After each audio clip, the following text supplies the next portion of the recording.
Yeah, I think wild is like the perfect word to describe what's happening right now. Lots of people are interviewing for jobs right now, and it probably feels really painful, and that's because it is. So there's some kind of like big trends that are starting to emerge, and I think the first one is that companies are just slower to hire right now.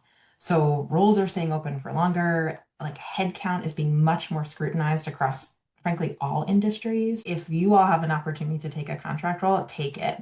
I see those as kind of if it's a company you want to work for, I see it as an extended interview for you and for the company, right? So the company gets to evaluate your performance and if they are kind of struggling with budget or they're not sure if they want to hire, they get to say, hey, like I have seen Erin's performance over the last 6 months and she's amazing. And like, of course, like it's a no-brainer. Of course, we would make her this offer.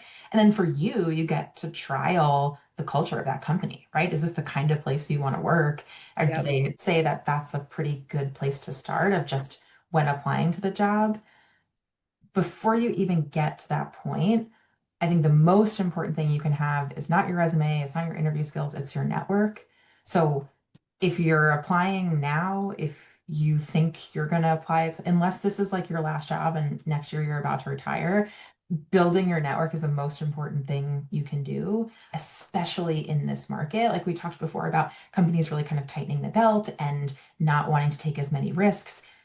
Referrals are low risk candidates and they're typically better quality hires. So if I have someone who's coming to me who's from a referral, if Becca says, "Hey, I've worked with Jonathan before and they're amazing and you should, go and hire them."